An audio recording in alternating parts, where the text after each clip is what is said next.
and welcome to Sports Today's Morning News Wrap. I'm Siddharth Gulati and I'm going to bring you all the latest updates that made the headlines on different newspapers and on various digital platforms. So as always, it has been our drill. Let's just begin with some cricket news. Well, Indian cricket team has demanded a rank turner for the third and final test against New Zealand that's going to take place in Mumbai. Well, remember it's a dead rubber because India are already 2-0 behind in the series. They've already lost their first home series in 12 years now, and now they have demanded a rank turner for the third and final test. Well, there's a report doing the rounds that India want to go with a tried and tested formula and they want a pitch that's going to turn from day one itself.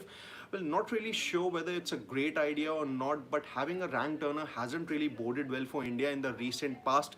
Case in point being 2017 Pune test against Australia in the Border Gavaskar Trophy. Although you lost that test, but you were managed to make your way back into the series and won it. Then the most recent example is also in 2023, another Border Gavaskar Trophy match against Australia in Indore, wherein India were bundled out for about 100 in the first innings and went on to lose the test also. And then more recently, earlier this year, a Hyderabad test against England that was also a rank turner. So not really sure if it's a great idea or not, but then that's what the Indian team has asked for from the Mumbai Cricket Association.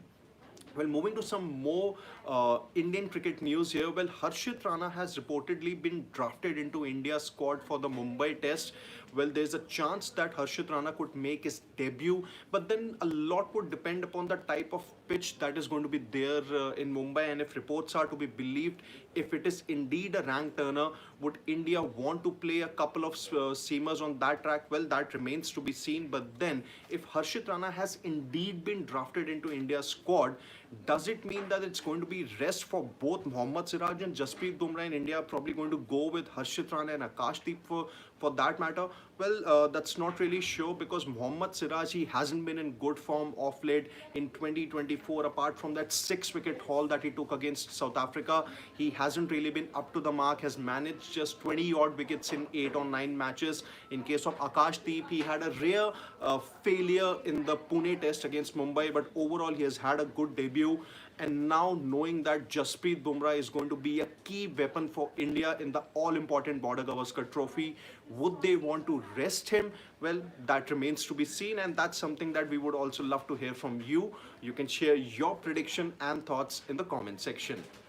Moving to some women's cricket news now. Well, the Indian women's cricket team finally has something to rejoice after their poor campaign in the Women's T20 World Cup in the UAE.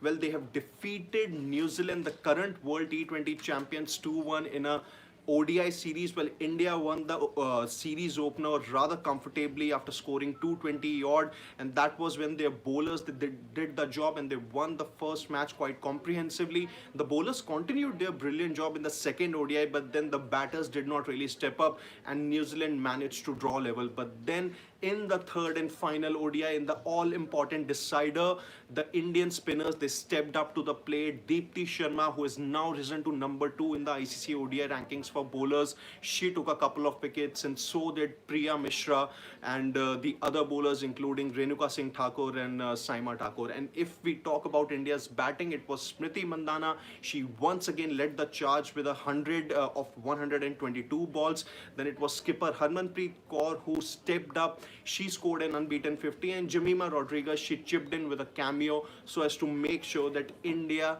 reached home by 6 wickets. So that's the thing. India have won the ODI series against the White Ferns. And moving to some more cricket news here, some World Test Championship news. Well, South Africa are in pole position in the second test against Bangladesh at the time of beginning of this live. South Africa have scored about 370 odd in their first innings, and they look set for a big score. Well, it does not really look well for Bangladesh, although they are out of the World Test Championship final reckoning. But then they would have wanted to make sure that they bowl South Africa out cheaply in the first innings, but that's obviously not happening as of now. And South Africa, it does bode well for them because they are currently in prime position to qualify for the World Test Championship final. They are already 1-0 ahead in the series against Bangladesh, and if they manage to win this second test, and 3 out of their other remaining 4 test matches, South Africa will be assured of a place in the World Test Championship final, and it does hurt India's chances too. Just I think some more last cricket news here, that Shimron Hetmeyer has been added to West Indies' squad for the upcoming ODI series against England, when Hetmeyer, who last played an ODI for West Indies in December 2023 against England only, has been drafted into the squad once again after a long time, and he's going to feature for West Indies in the 3-match ODI series against England that's going to begin on 31st of October. So let's just see, what the newspapers have to say. Well, there's obviously a lot of buzz about the IPL retentions. They are going to be announced on October 31st. And there are a lot of reports doing the rounds that Rajasthan Royals are likely to retain Sanju Samson, Yashasvi Jaiswal, Riyan Parag.